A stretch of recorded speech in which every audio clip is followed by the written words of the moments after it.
Let's fill out a New York prenuptial agreement together and check off every legal requirement as we go.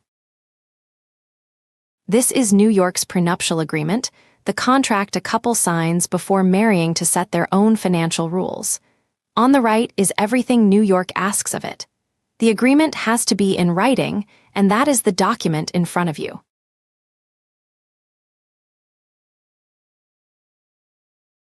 Start with the effective date, the day the couple plans to sign before their wedding. Type the month, day, and year here. It can be made before the marriage or during it.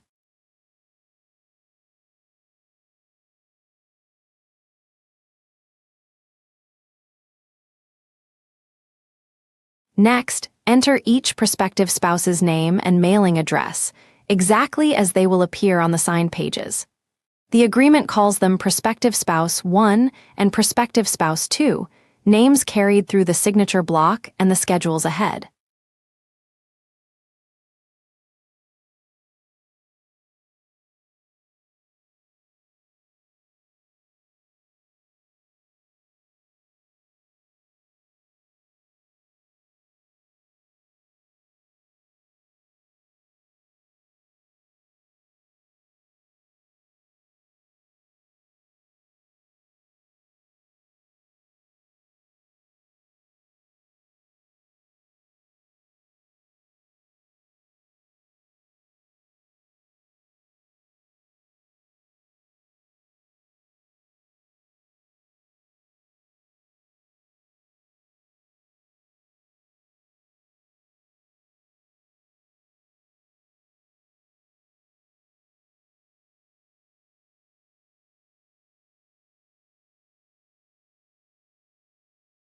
Further down, a clause names which state's law governs the agreement and which state's courts would hear a dispute.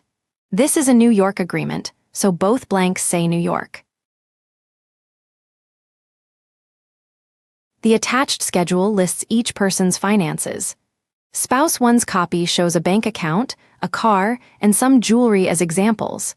It can set each person's rights in any property, no matter when they got it.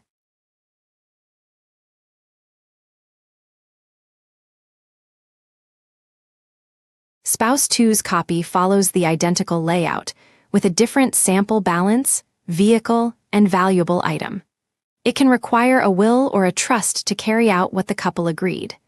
Maintenance terms had to be fair and reasonable when made, and not unconscionable at the final judgment. The agreement closes with a signature line and a dated line for each spouse. Both people have to sign it, so neither page stands alone. It has to be acknowledged or proven the way a deed has to be before it gets recorded. For one signed ahead of the wedding, the acknowledgement can be taken by someone authorized to solemnize marriages. It can deal with a child's custody, care, education, and maintenance, subject to the court's review under the child custody statute. Fill out your own prenuptial agreement free at FormsPal, no sign-up required.